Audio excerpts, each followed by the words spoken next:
Welcome to No Dunks, the original NBA podcast. I'm your host today, Trey Kirby. Joining me here in the yard, it's Tass Mellis. Happy to be here today. The NBA season, it's technically started, Tass. What? Well, there was a preseason game here and there. This is true. I mean, I guess not technically here in the United States, but there, overseas, in various locations. Yeah. Hopefully Josh Hart is okay. That was a strange one. Hopefully Josh Hart is okay. No Skeets today, but good news. He and Nora have been approved for their green cards. Should be getting them soon. Hoping to return this weekend. The boys may indeed be back, which is good because season previews start next week. And when those season previews start, you're going to be seeing a new look Classic Factory. We are under renovations right now. People were already pouring one out yesterday, Tass, for the old purple walls. Yeah, they're seeing these photos of some fresh paint going up. And if you're with us on YouTube, you're seeing friends just paint that wall. What is it? Is it white? Is it cream? We'll find out soon. Is that an eggshell I see? Oh, nice call. Very nice call. Yeah, I don't know. That's got to be an awesome job, actually. Person who comes up with paint names. Yeah, no doubt. You know, you just sit there, you're like, what does that remind me of? Yeah, that's probably one of the best jobs. Yeah, the paint namer. Yeah, I used to do some little bit of dabbling in like more of like descriptions of movies and that kind of stuff. Got into titles. Okay. Got into slightly erotic films, and that was also a very fun job. So when you brought that back, you flashed me back to just out of college and a job I was doing way back for Rogers in Canada. The eggshells. I never had to come up with the word eggshells. Now that I think about it, but yeah, great job. What's a slightly erotic film? Yeah, I didn't want to get for some reason. I didn't want to go.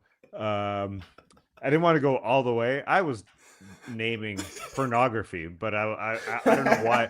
I don't know why I wanted to make it a soft erotic film, like I'm watching something that is on Latin TV. I actually saw that yesterday. I was at Beto's Tacos. And they're putting up some, I don't know, like slightly erotic. No, they weren't. Oh, good. Beto's Tacos was not, but I was wondering for a second, like, what are we watching here? Anyway. No, I think we should keep going on this. I do think something, paint the walls means something different in the slightly erotic film. Yeah. Got to be a fun show today. Later, we'll be building an NBA nicknames alignment chart. But first, we have our very last bits of off-season news, believe it or not. The big one, after 3 months of very public negotiations, Jonathan Kuminga signed a contract with the Warriors.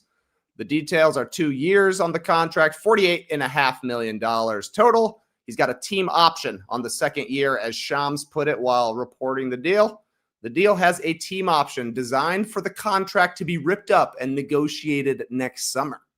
What was your reaction to Jonathan Kuminga finally signing on the dotted line, Tess? Well, those things that you just mentioned made me think initially, this is a strange situation here with Jonathan Kuminga. It's hard to see this working because, yes, finally a contract, but he literally, according to the tweets from Shams Charania, could be traded before the trade deadline. Like we just signed this contract, 3 months of negotiation, but he may be traded a few months from now, or as you said, a year from now, it could be ripped up. Like the Golden State Warriors on one side are just worried about basketball, and that's why I think this is going to be difficult to work out for Jonathan Kuminga, because the Warriors want to see somebody like what Andrew Wiggins became after he came over from the Minnesota Timberwolves, where he had that trial as a number one guy. It wasn't working out, and he learned this new thing where he was a ball mover, great defender, and was part of this passing team. And that's why I think with Jonathan Kuminga, he hasn't had that trial that Andrew Wiggins had at the beginning of his career. He still wants to be a number one guy. He still wants that to try that.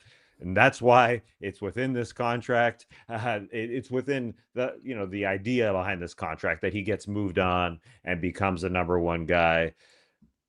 but I'm still I'm still optimistic that this Warriors team starts well because Curry, Dre, Jimmy have their first training camp. I think they're first training camp together. I think they're ready to go. I think they're ready to get this thing started. I think that's why they started well last year. They're first in the Western Conference a month in, and I think that bodes well for the start of this team. But I just don't see how Jonathan Kuminga becomes that Andrew Wiggins-esque type of player ever for this team. He's too much of a ball stopper. He wants to see him do more of that, and it's just not what the Warriors really want to be. Yeah, you're exactly right. And maybe the Timberwolves part of it is part of the reason Wiggins was okay falling into like a third banana role with the Warriors. But that's definitely what Golden State wants out of Kuminga, is to rebound, to score opportunistically, to play defense, to play within the flow of the offense. That hasn't been the case yet in his NBA career, which is why, as basically at the same time that this deal was being reported, Shams is saying, come January 15th, when Kuminga is eligible to be traded, both sides kind of foresee Kuminga being elsewhere. And, I think it makes the contract into sort of like a human trade exception. Like, they do have $22.5 million to trade come deadline time. But in the meantime, it's good for everybody if Jonathan Kuminga plays well. It's better for his trade value. It's better for the Warriors to get something out of a sizable salary slot. And it makes other teams more interested in Jonathan Kuminga. I also think this is a good situation for Kuminga. The Warriors have put a ton of shooting around Curry, Draymond, and Jimmy, bringing in Al Horford. We'll talk about Seth Curry here in a little bit. Quentin Post is a three-point shooter. Melton, assuming he's able to stay healthy, he shoots threes as well. There is some shooting here. What they need is a guy like Kuminga who can put some pressure on the rim, be an athlete, get out in transition. He's definitely the most athletic player on the Warriors. He could learn a lot from Jimmy Butler, the way Butler plays, and he could be a big-time scorer for this team off the bench. We know Kuminga doesn't want to come off the bench, though. So, I don't know. I think this worked out the best way it possibly could. The qualifying offer would have been bad for Kuminga because he'd be losing out on money. It would be harder for the Warriors to trade him. So, shortest deal possible that Kuminga could sign for the most money, which gives him a chance to get into free agency next year. Maybe a team looks at Kuminga and says, yeah, we'll trade for that guy. We will rip up the contract and do a bigger, longer deal for him next summer. Or a team who is a little bit more unsure could look at Kuminga, say, yeah, we'll take it. We do have the team option. We can see how he fits with our team and then go from there. So I think this worked out the way it should, which makes you wonder, why did this drag out for 3 months? This seems like the most logical possible outcome. And instead, it feels like a lot of tension was built on both sides. From the Warriors' perspective, from their coaches down through the players, they're all saying once Kuminga gets here, he's going to be bought in. We're not worried about the outside noise. That's just how negotiations go. But we have seen in the past, that's not necessarily the way things play out. So that'll be something interesting to watch. Do you foresee Kuminga buying in? Because his agent was saying if it's not a PO, he ain't bought in. And it wasn't a PO. Yeah, the Warriors made sure it was a TO. I think what the agent essentially got wasn't a PO, but he did get a few more million this coming season for Jonathan Kuminga. That being said, I do see him coming off the bench. I do think they want to start this season like they want to finish this season. They want to be moving the ball. They want to be the number one passing team like they were as soon as they acquired Jimmy Butler. They were the beautiful game out there. They were leading the league in passes per team. So that's what they want. So I don't think Jonathan Kuminga inserted into the starting lineup makes any sense right now. Now, if we flash back to last year when he became the starter for that little trial run in December, which you said, and I think we all saw as a possibility, was a trial period for every other team. This guy could be awesome. Do you want him? I could see that happening in those months leading up to his potential trade deadline, whether it's December, January, February. I could see that happening because, number one, yes, great trial time. Also, they do want guys to eat a lot of minutes on this team. They're old Big time. and they want to get into the postseason as fresh as possible. So I think we will see that guy that Kuminga wants to be, like the opportunity for him to start, because it is so odd here as we look at this Warriors team. A few years ago, we saw this possibility of two different roads here. We're going young, we're going old. Now, Jonathan Kuminga can, if he looks at this in a different way, he could see this team getting old and basically retiring in a couple of years. Everybody essentially having to move on or retire in 2 years. There's 2 more years of Dre, Steph, and Jimmy. And so literally this could be Kuminga's team if things all go well, but it's kind of hard to see that from both perspectives. I just don't know if Kuminga plus his agent really wants this to happen. We've seen it before, Trey. You know it. But him and Kerr just don't see eye to eye. And Kuminga's got this recent audition of playing in the playoffs against the Timberwolves, where he was awesome. I mean, he wasn't awesome in every aspect that the Warriors want, but he came off the bench and he scored a lot of points. and Yeah, he was productive. When they needed it. So I'm sure he's saying, going into his audition tapes that he was doing with his backwards hat this offseason for other teams, this is the guy I can be. And I'm sure he wants to see that somewhere. There's just no way I think that he comes off the bench or is this supporting guy without giving it a shot in some way, shape, or form, even if it's a failure somewhere else. I mean, like the great Pitbull says, there are no failures. There's just learning. And it's a great Pitbull quote. Pitbull. I call him said Pitbull. That? Yeah, Pitbull says there are no failures. There's just learning. I was at the gym today and I heard somebody quoting Pitbull, and I do believe, I didn't go double check that was Pitbull's quote, but I do believe that's a Pitbull quote. And so I think that's got to be the way Kuminga thinks about things. Yeah, he's got to get in the Pitbull mindset. Next thing you know, he'll be performing at a Walmart in Alaska or something like that. That's crazy. I hope he comes and finally gives an interview. He's like, yeah, I've been listening to a lot of Pitbull and I love the motivation from that guy. But I will be shocked if Kuminga is on the Warriors after the trade deadline. Yeah. I mean, wishful thinking, I think, for him to wait 6 years in his career to take over for Steph, Jimmy, and Draymond. Yeah. Once they did the trade, Wiggins for Jimmy, it just became tough for Steve Kerr to find minutes for Kuminga to play alongside Butler. They'll need him when Jimmy eventually misses time. Like, they will need him to sop up minutes, like you're saying, but it does feel like he is back on the Warriors to be traded.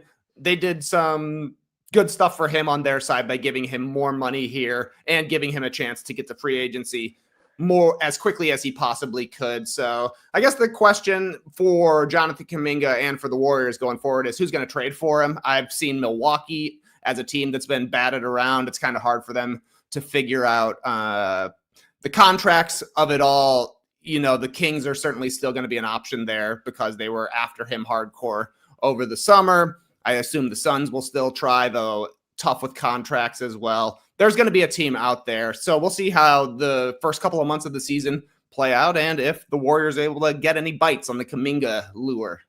I haven't looked into the salaries, but Kuzma for Kuminga, does that work? I mean, I think it works in theory for the Warriors. Kyle Kuzma, part of a championship team, to be a guy who will take anybody's solid offensive player on the other end. Like, he will do that.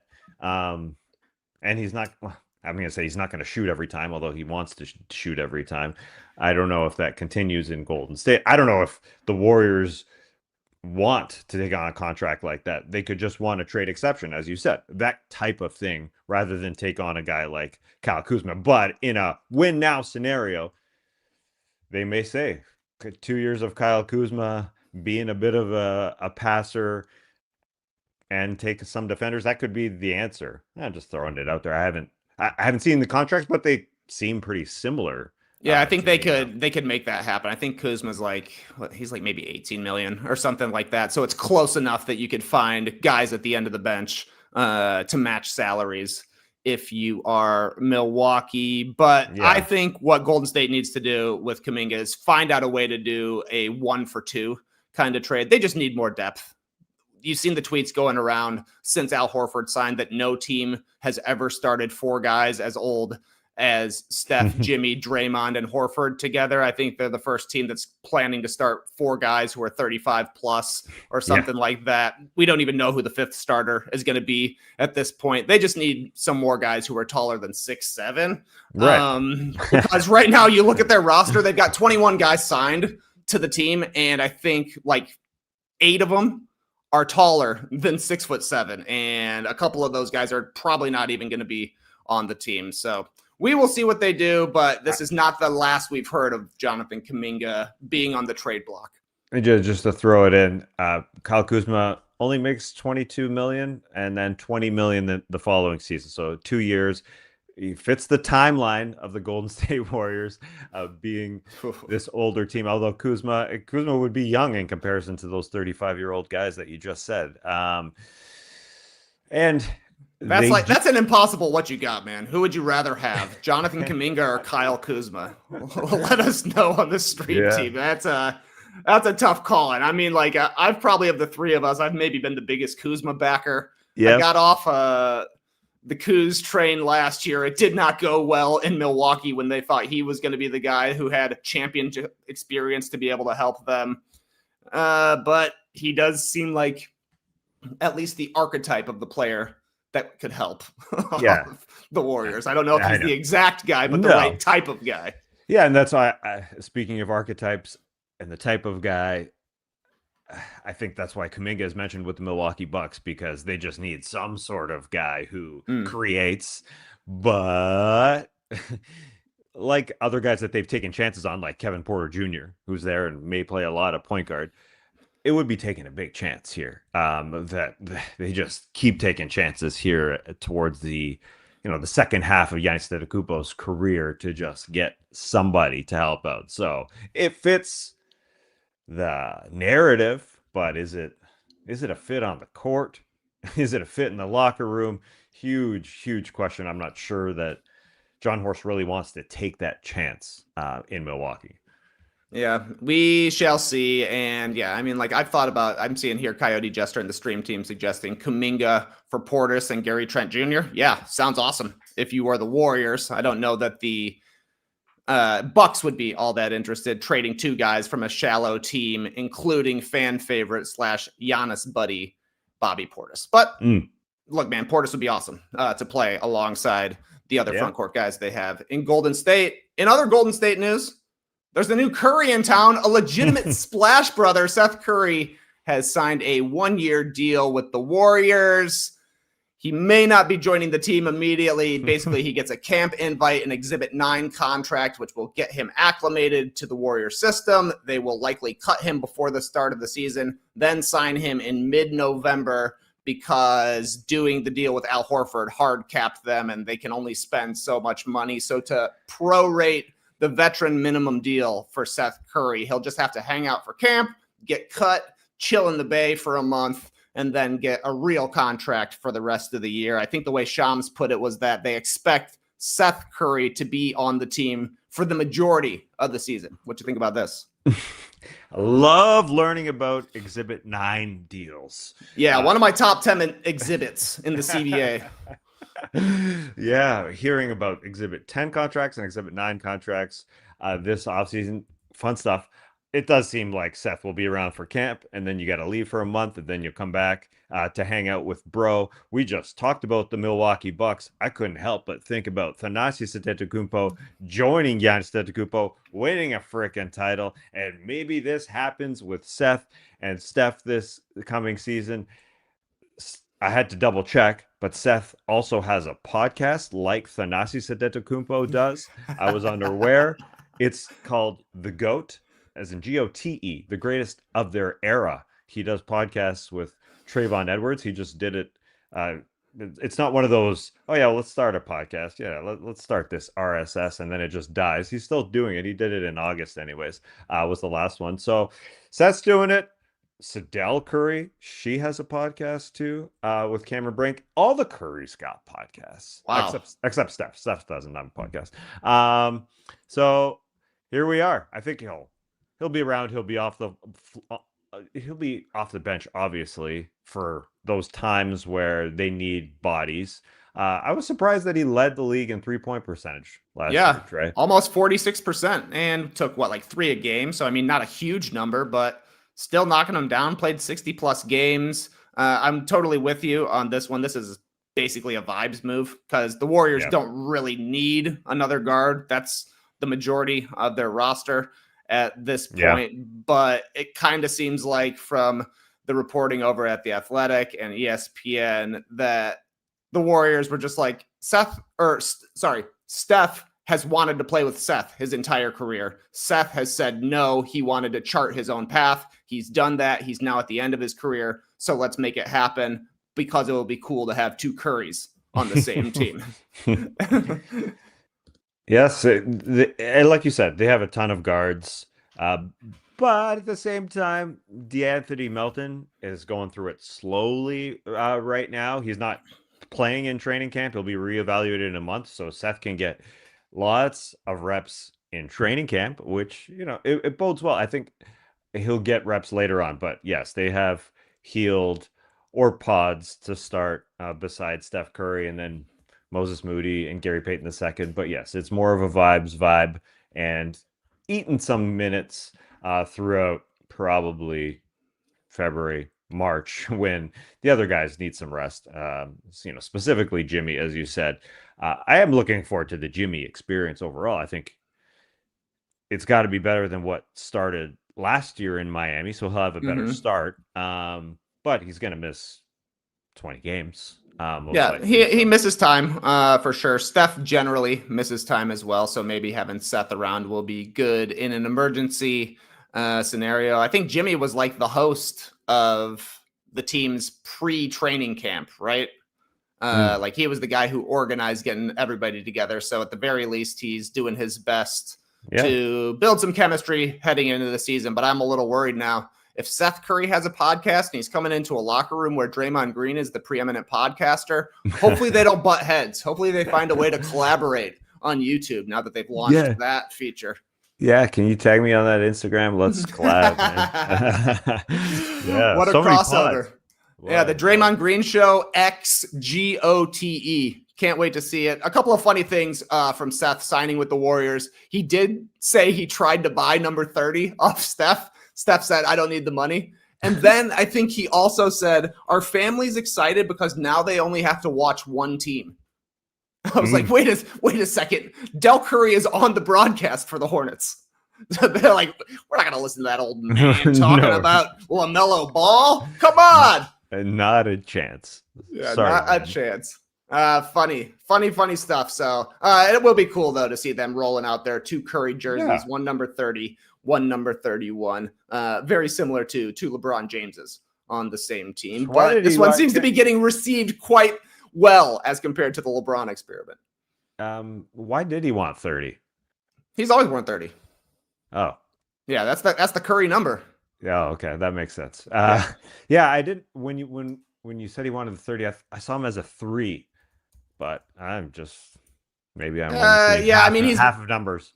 He has worn 31 in his career as well as apparently one, I guess, his rookie season with Memphis. I don't remember that, but he's been 30 for the majority of his career. There was one other restricted free agent available this summer as Quentin Grimes. Turns out he's going the Cam Thomas route. He ended up signing a 1-year, $8.7 million qualifying offer with the Sixers. Signing that qualifying offer brings with it veto power over any trade. So Quentin Grimes back to the Sixers, $8.7 million for this year. What do you think, Tess? I think this is a Quentin Grimes contract year coming. He bet on himself because the offer apparently a few weeks ago, his agent said that they offered us 4 years, $39 million. So about 10 per year. That ain't enough for Quentin Grimes. Now, I don't want to get all numerical and worry about the numbers of the Philadelphia 76ers front office, but I can understand why Daryl Morey didn't offer him more because of the contracts he signed before Quentin Grimes.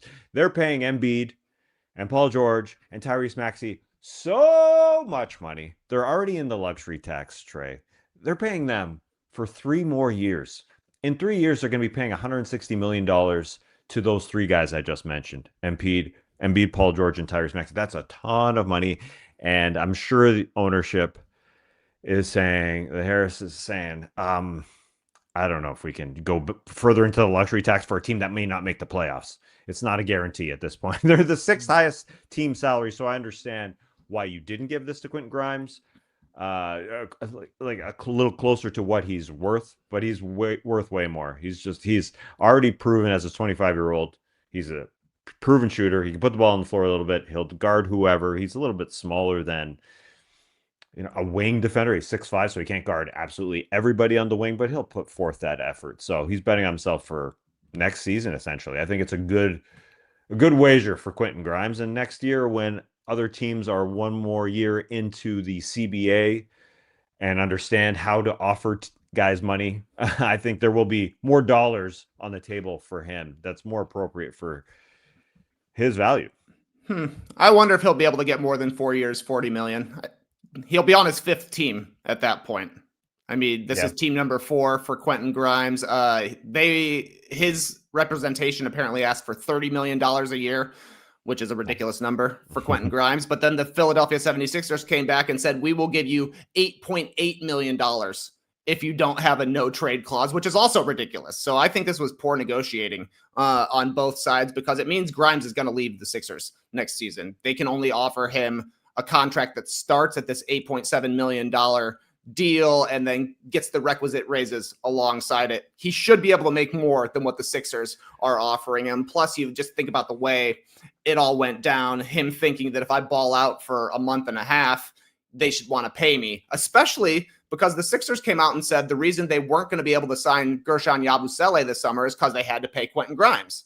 Then they lost Yabusele and ended up not paying Quentin Grimes. You hit it on the head. The Embiid contract, the Paul George contract. I'm not worried about the Maxey one. He's in his prime. He'll be good in 3 years. That's fine. The other 2 are the problem. So this is 100% the Sixers trying to save money, stay under the tax. They'll try and do a deal at the trade deadline to get underneath the tax, which tells you what they're all about this season. Embiid and George aren't ready to go to start the year. So people have tried to talk up the Sixers as maybe this is the year. Maybe everybody gets healthy. It ain't going to happen. I do think, though, good for the Sixers in the short term. At least they do have Grimes on the roster. Like you're saying, he's not a huge guy, 6'5", but there's not many wings on this roster. And of the guards who are around, Maxey, McCain, VJ Edgecombe, he's the most wingiest, I would say, of those 4. McCain is out right now. Paul George is out. There is an opportunity for Quentin Grimes, but they've only got an $8.7 million trade guy to offer right now. Plus, Grimes gets to veto any trade that they might come with, or that they might come up with, unless it's to a team of his liking. So I just feel like Philadelphia and Grimes both mismanaged this all around. He should have gotten a deal for like 1 year, $15 to $17 million with a kind of Kuminga-like understanding that, yeah, you're probably going to get moved, but at least we're giving you a balloon payment here so you can make a little bit closer to what you think you're worth. So I don't know. Weird. I think if I was a Sixers fan, I would be upset because Grimes was one of the few bright spots from last season. He is still young enough to be a piece, but clearly they're more invested in Maxey, McCain, and their draft pick Edgecombe. Yeah, and other guys in their training camp, they're also invested in just seeing who works. They have so many guys in their camp going out there. They've got Marvin Bagley's bro, Marcus Bagley. They've got our friend Dominic Barlow that we see play on the G League team here. They signed some good contracts to try and see if Watford can make it happen. That's seemingly, like you mentioned, a lack of wings. That guy could play a ton for this team because Oubre is going to be out there. But beyond that, with an injured Jared McCain. I mean, these minutes are up for grabs, and it's hard to see a Philadelphia 76ers team that is going to be able to go to the playoffs. I know that obviously if you've got Embiid out there, they're going to be a really good team, but it's just hard to see that. And I wonder at some point, some way, shape, or form, Daryl Morey can either say we're tearing this thing down and try and get either another team to take one of these huge contracts, whether it's Embiid or Paul George. I know it's impossible to even think that. It's more like a stretch and wave scenario, maybe. That's deep. I mean, it's not going to happen now because it's too early. They're going to give this year a try. But as I said, Embiid 2 more years after this one. Paul George 1 plus a player option, which is essentially 2 years. So it's not a great sign. Oh, hopefully we see a revitalized Paul George, but like you said, he's not ready to go yet. So I don't know how that turns around. Yeah, they're either starting Trendon Watford or Kelly Oubre right now, alongside, I'm guessing, Maxey, maybe Edgecombe starts as a rookie, and then Grimes, I think, will be in there as well. And I guess Adem Bona is probably their starting center until Embiid is ready, though. I was looking at some Patrick O'Gorman Instagram content. He's just a Pat OG. He's just this little guy who has a crazy looking shot, but he bombs 3-pointers. He's just an Instagram content creator. For whatever reason, I got sucked into a rabbit hole of watching his men's league highlights for probably an hour. And for some reason, Dominic Barlow showed up playing in a men's league. Oh, like just a random old men's league. He had a pretty good game, though. he looked good out there. He looked good. The versatility, the mid-range jumpers were looking nice. Look, if I'm a Sixers fan, I'm excited that VJ Edgecombe looks exciting. Yeah. Dude went for a crazy poster dunk, missed it, but awesome athlete, and will at least put some highlights on the board. Yeah, as much as I want to tear up the roster that Daryl Morey has put together, there are some incredible athletes. Edgecombe, awesome. Jared McCain, when he's freaking healthy and not lifting those 8-pound weights, showing off the 20-year-old Philadelphia 76ers throwback jersey, awesome athlete. The Watford contract is a really good contract. I like Watford. I think he's a decent player. Yeah, they got them. They have a bunch of decent guys. But those guys have to eat up. Maybe we can be optimistic and say it's the Eastern Conference for these guys to go out there and get some wins, and they'll probably get some. So they'll probably get some. The problem is that they just have 2 albatross contracts at the top of their salary sheet. And unfortunately for them, they kind of turned into albatrosses as soon as they were signed as anticipated. Last piece of news, Nikola Jovic signed a 4-year, $62.4 million extension with the Miami Heat. Had a nice run with Serbia in Eurobasket, 22 years old, coming off career highs in scoring and assists last season. What do you think about this, Tess?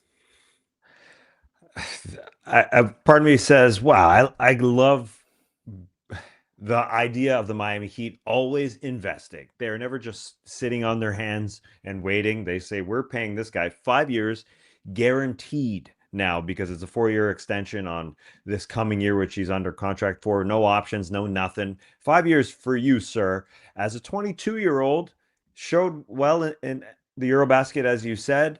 He's a guy who said, I want to be a starter. I'm ready to go. Now there's injury worries about him for his couple years in the NBA. He's been banged up. But I think he's got the right attitude. That's for sure. This quote, added on to the fact that he said, I want to be a starter. He said, quote, I'm not really worried about a contract because I know how much of a better player I am and how much I have to work more. So that number that you said, it's about 15 and a half for the 4 seasons after this one.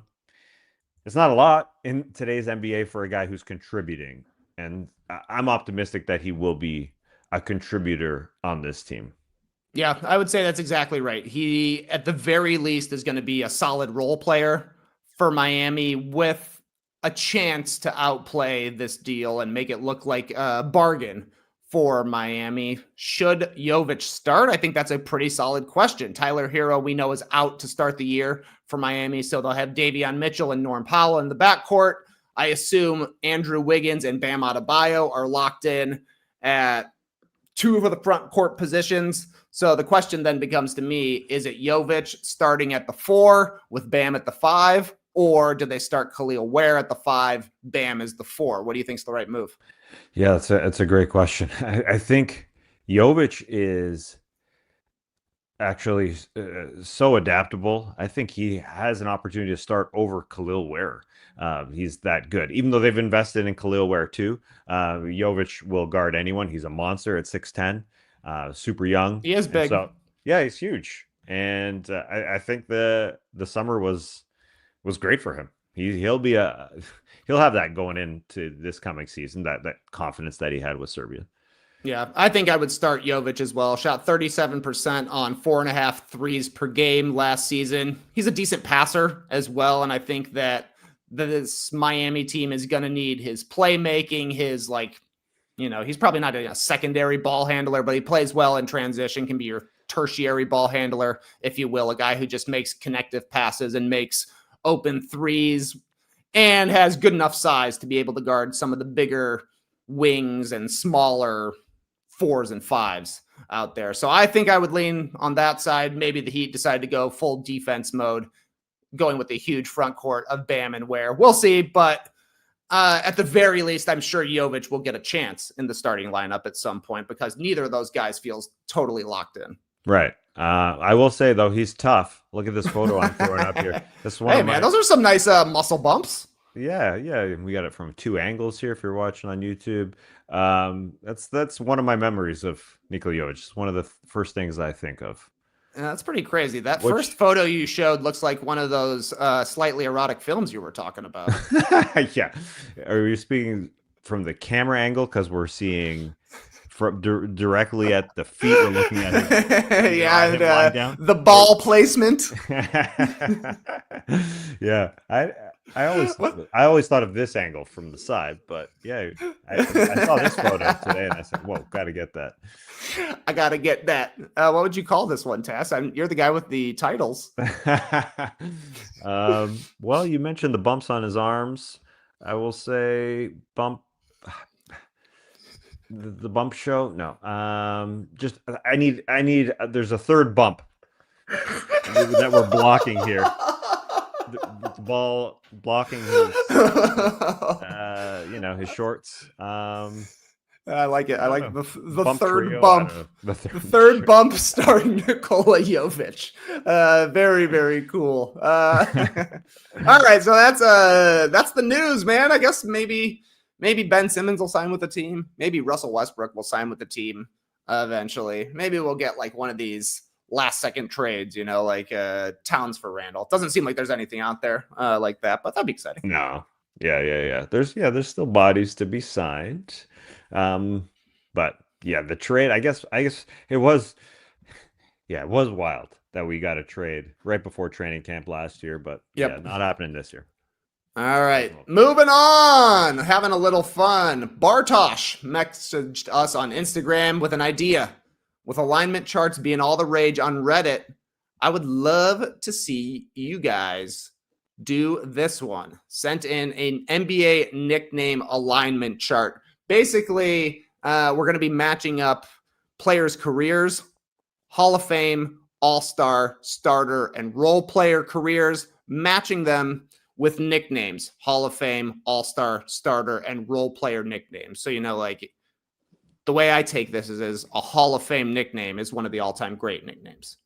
Right. So we are going to need some help from the stream team to fill in our alignment chart. I'm going to share my screen here. I recreated this in a Google document so that we can actually type in it. We'll start the easiest place, the Hall of Fame / Hall of Fame. We need a Hall of Fame player with a Hall of Fame nickname. I don't know if there's somebody you had in mind, Tass, because this to me is kind of like the free square, if you will. There's a lot of great Hall of Fame players who have really cool nicknames.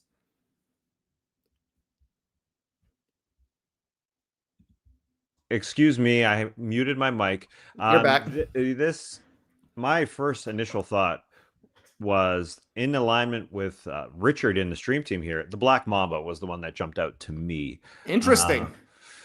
Just because I think we're talking about nicknames that have to last forever. And we're obviously well past Kobe's career. We're 5 years past the day that he passed away, and the Black Mamba still resonates with me. Although, the Magics, like, can you Yeah, call I see Magic Adam Johnson a is nickname? suggesting here Magic. Yeah, I kind of with you. Like my first inclination was Magic Johnson as well, Really? but it did become his name. Like I mean, his name Yeah. is Irvin Johnson, but he was known as Magic. I see the Dream for Hakeem Olajuwon suggested as well. I do love Charles Barkley, round mound of rebound, as Michael suggested here in the stream team. But if you want to go Black Mamba, it was suggested. That's fine with me. Even if Kobe Bryant did give himself that nickname, one of the few times that's ever actually worked. Yeah. Yeah, that was honestly, I came into this ready to say that. That was one of the free spots I saw. Then and get a backup from a stream teamer here in Richard. So Black Mamba for me. All right, Richard. All right, Tass, you got it. Which way you want to go? Left to right or top to bottom? Oh, you're the one who has to type. You tell me.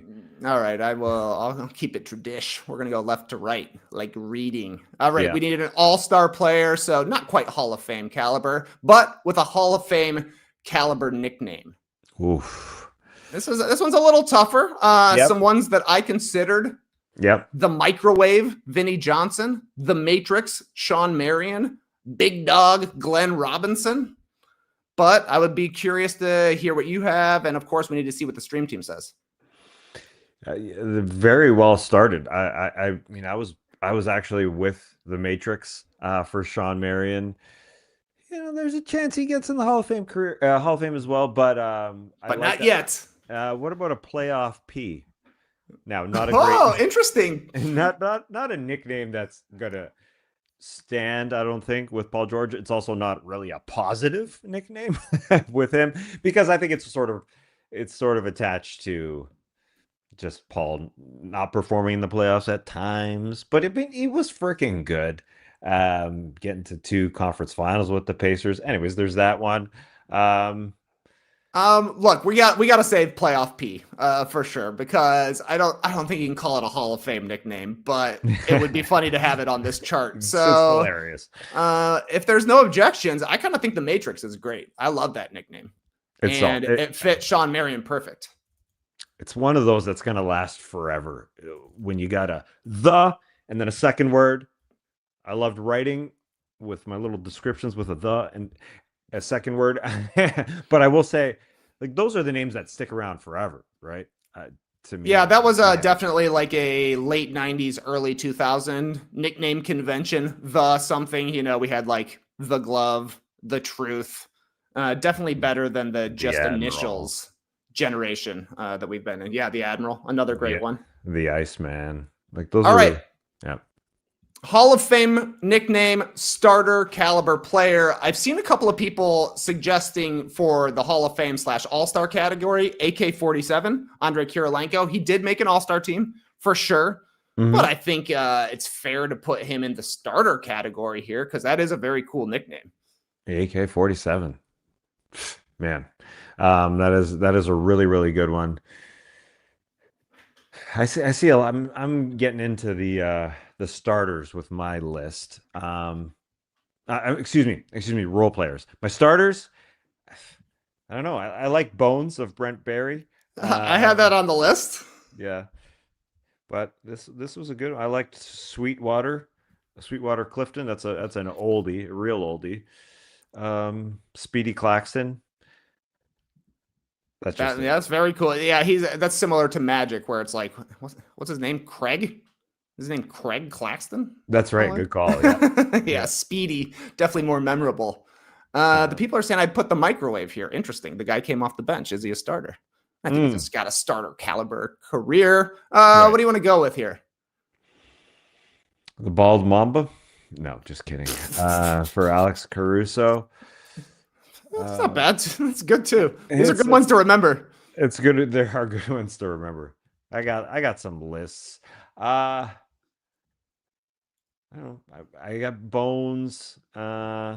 What was the first one we said? I've already forgot. AK-47. Oh yeah, that I think you go with AK-47 to be All honest. right, sounds good. Andrei Kirilenko. I like to remember that guy. Still through one of my favorite passes I ever saw in a Utah Summer League game. He did he drove to the lane and threw a pass backwards over his head like that.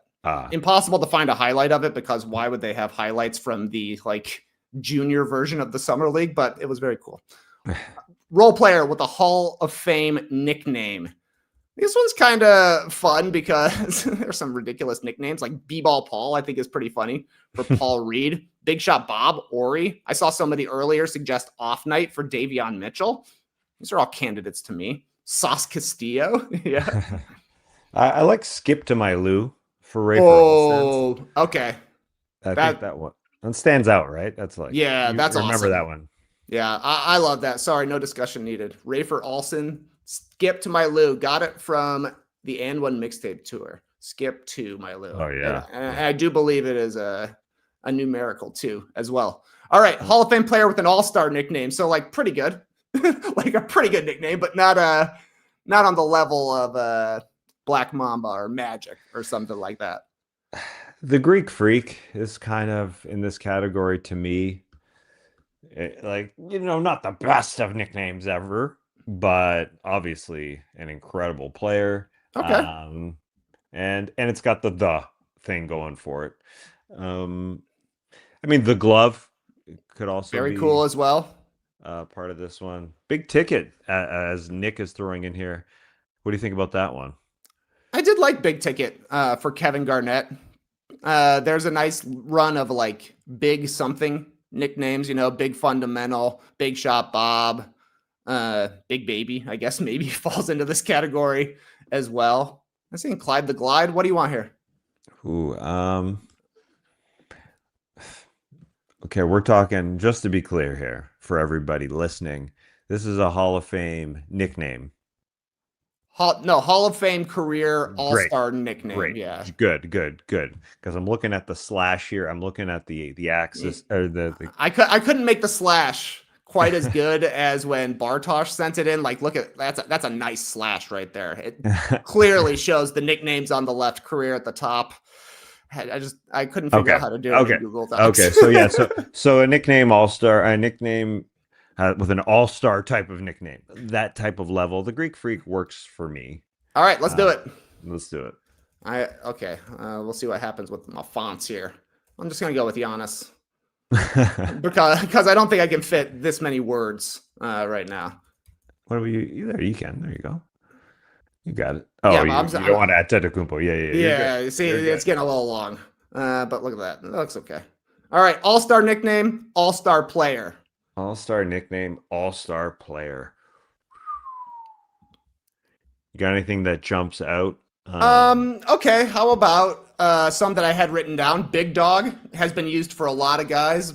Glenn Robinson was maybe a 2-time All-Star or something like that.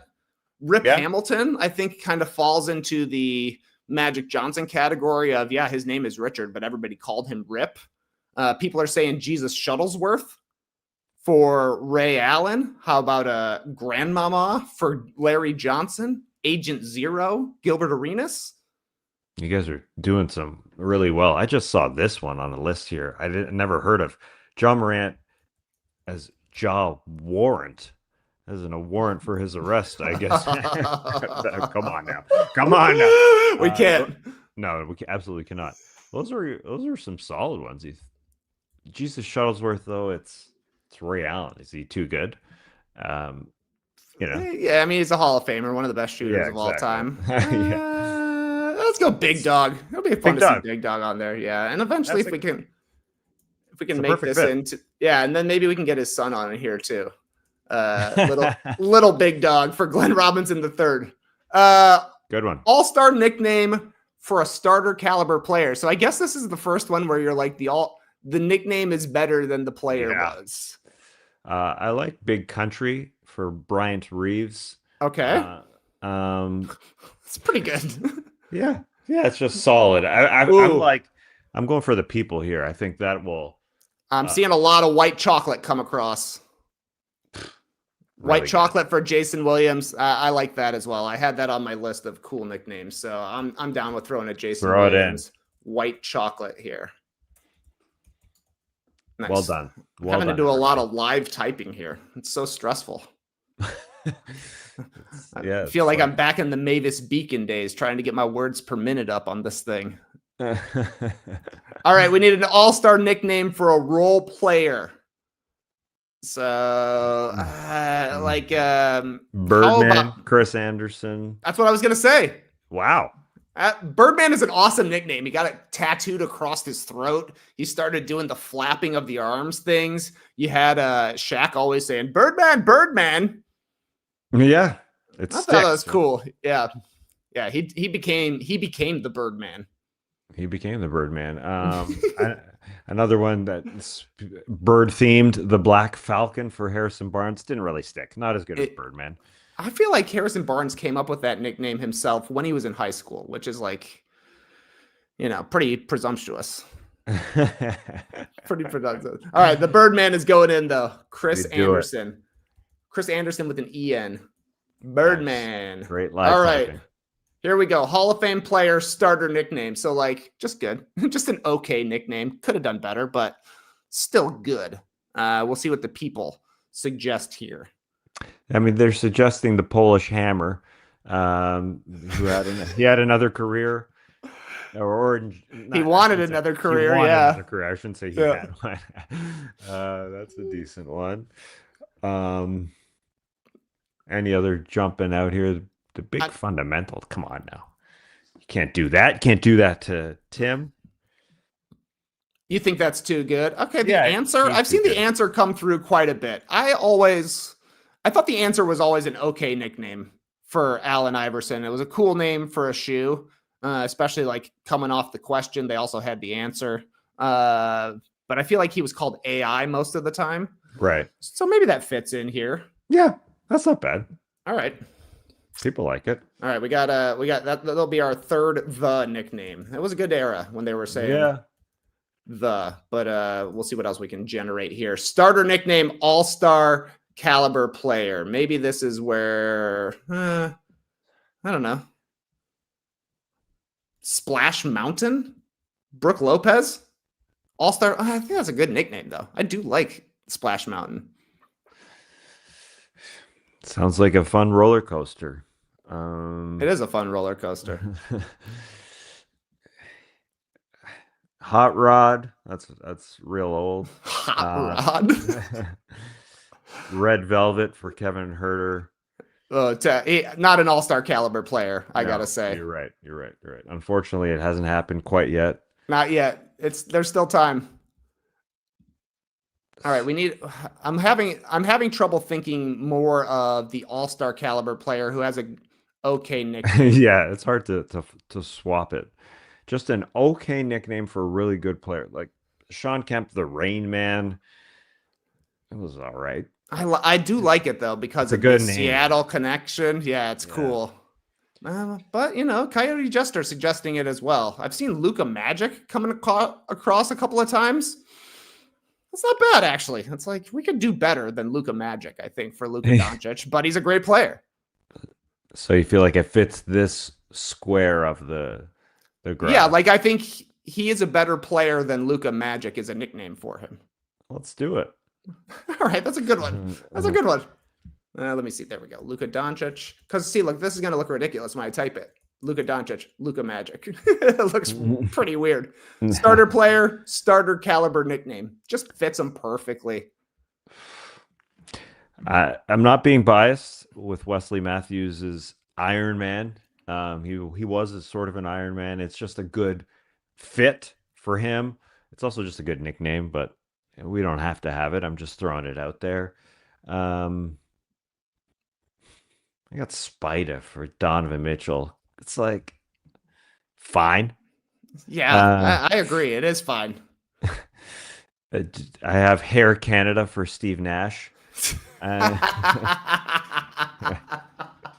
He was really never called that, but he did have the hair flowing for a while. Unicorn for Kristaps Porzingis. Interesting. Why do you say that's interesting? Well, because I feel like Kristaps Porzingis got called the unicorn, as if we would never see a 7-footer who could block shots and shoot threes, and then next thing you know, there's one from Everyone's doing every it. country in the globe.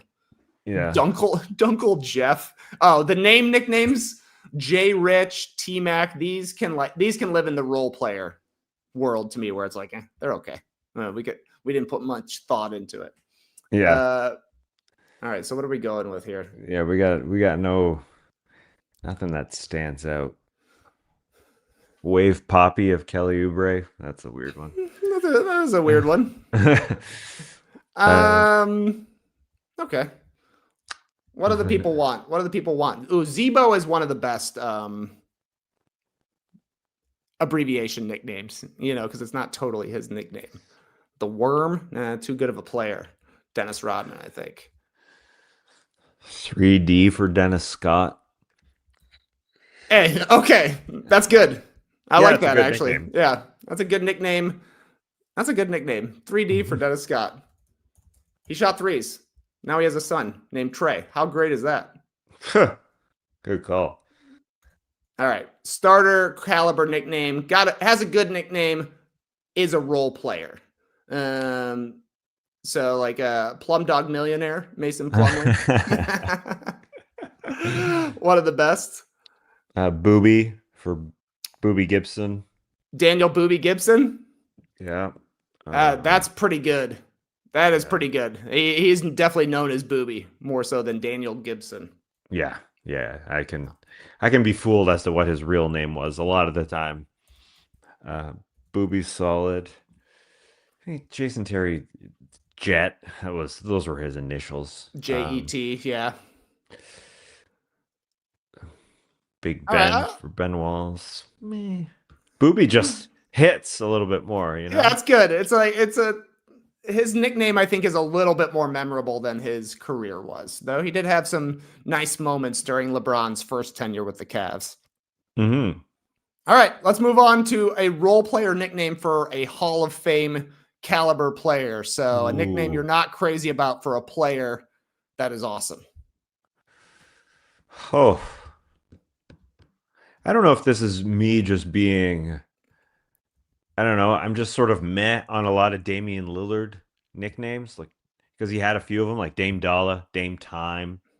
Okay. So those are fine. Let's save him for All-Star since he is still currently playing. But I'm with you. He's like Dame to me. Yeah, he's Dame. I totally agree. The Claw. Oh, you want guys who are not playing currently? Well, I mean, we got Giannis in there, but I mean, like that guy, he's a first ballot unanimous Hall of Famer, so I don't mind throwing him in. But if we can find a already in the Hall of Fame guy, I think that'd be nice. And like T-Mac. Yeah. It's just his things. Yeah, just the beginning of his just the beat. names. Yeah. I feel like that was like a dark time for NBA nicknames when it was like Tracy McGrady, your T-Mac. Darren Williams, your D-Will. Too simple. D-Rose. See, Derrick Rose, your D-Rose. That kind of thing. D-Wade. Yeah, D-Wade is one of the best ones, but you're exactly. That to me is where these live, is the just initial guys. Okay. So no offense to Tracy McGrady. He just made it to the Hall of Fame, but you get to be T-Mac. You're in, T-Mac. Yep. All right. Role player nickname, all-star player, Damian Lillard. You want to go with a Dame Dollar here? Oh, yeah, CP3. See, that was similar. Yeah. CP3, CB4. Oh, that's a Hall of Famer. Can't put him in. Yeah, those are similar. The Bostridge. I'm just checking. Yeah. That didn't work for Chris. Pretty funny. Yeah, pretty funny. So Dame. Yeah, it's Dame Dollar, Dame Time.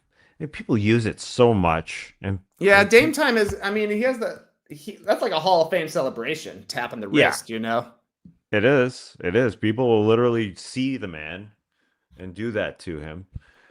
How about Joker for Jokic? Do you like it? I mean, I would be comfortable putting him in the Hall of Fame category, and it's maybe like a starter level nickname. Zoe for Alonzo Mourning. I mean, he's a Hall of Famer as well. Mm-hmm. Oh, Pistol Pete. I love Pistol Pete. Very cool nickname. They put it on the back of his jersey. It just said Pistol. They would never do that anymore. Let's get it in here. Let's get it on the list. I mean, it's so great as a guy who can.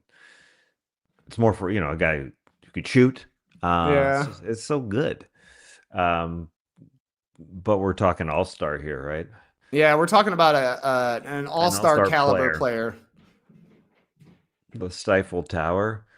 Yikes. No, not good enough. Sorry, Rudy.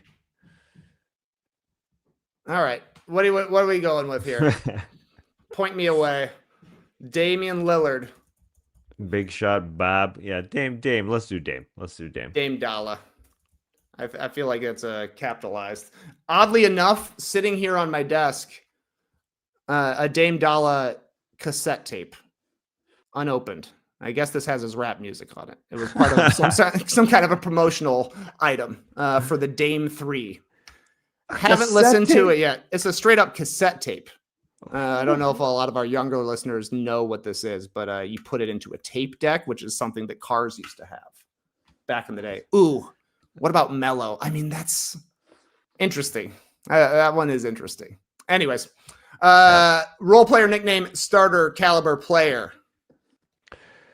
Role player nickname, starter caliber player. Whew. Yeah, I've got a bunch of just I don't even want to say them. Just a bunch of man names. Say them. A category of like Mario Hezonja was named Super Mario because his name was Mario Hezonja. Tyler Hero was Boy Wonder. What?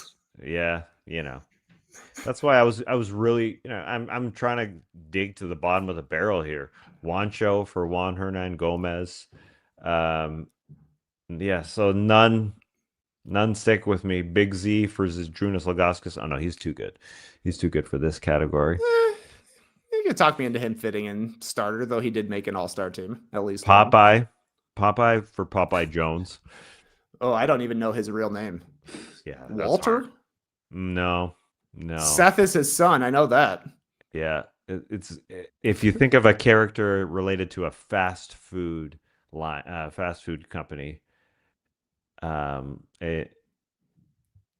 Grimace? His first name is Grimace? Same company though.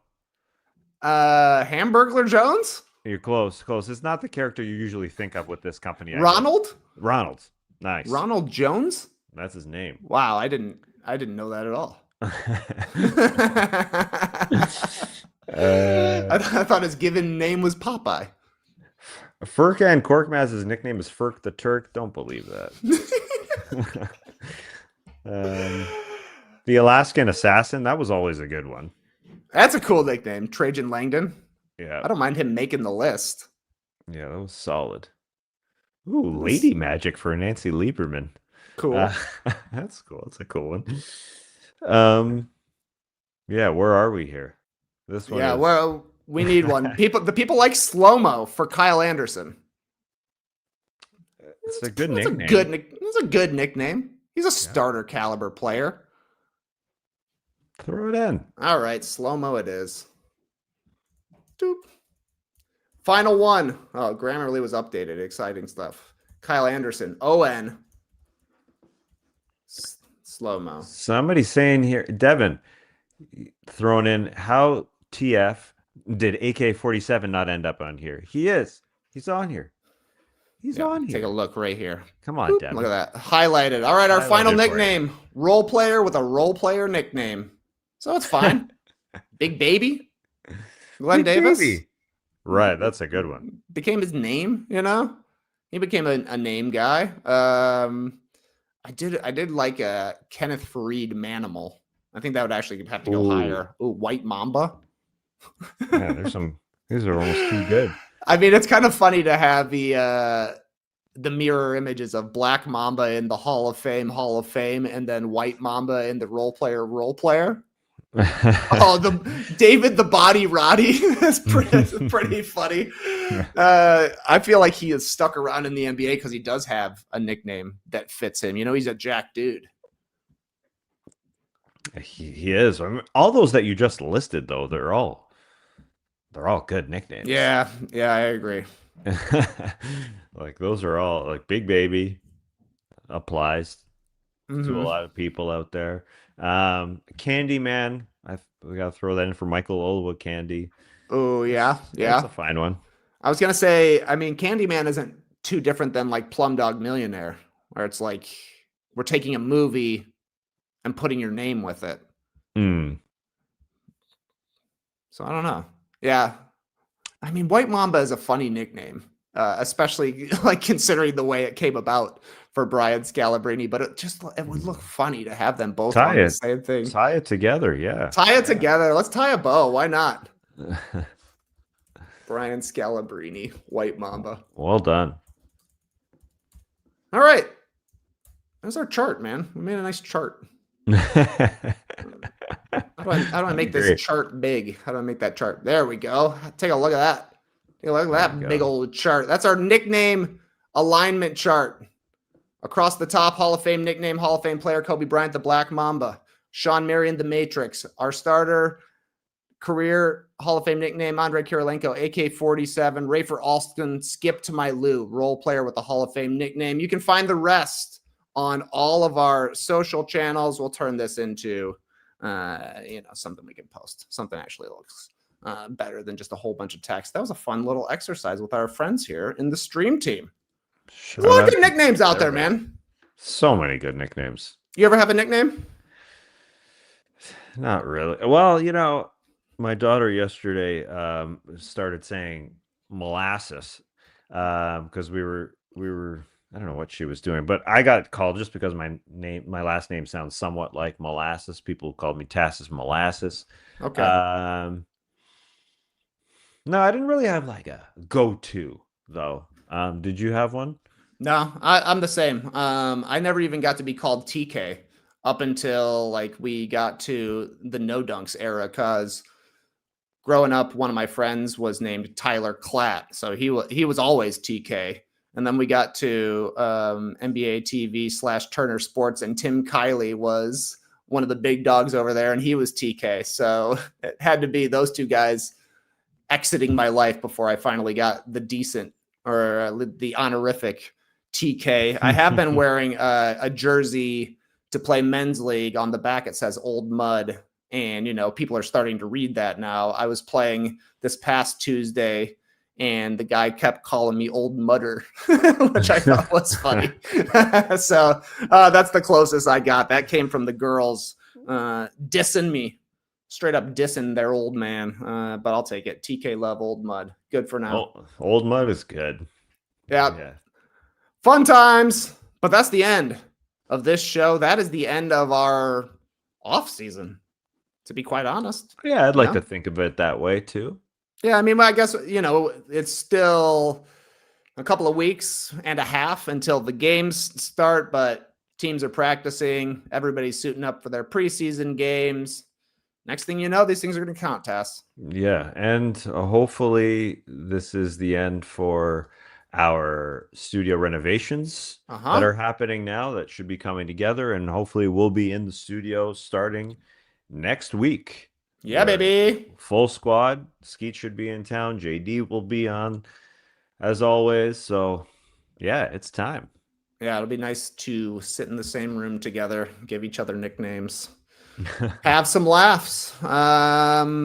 Also in swing, it's not just the NBA season. It is also the Survivor season. We recapped episode 2 yesterday. You can find that anywhere you get podcasts. Look for No Buffs, or hit up our YouTube channel, No Buffs, as well. Did you watch episode 2, Tess? I did. Surprising vote to you, or kind of saw what was going to be going down?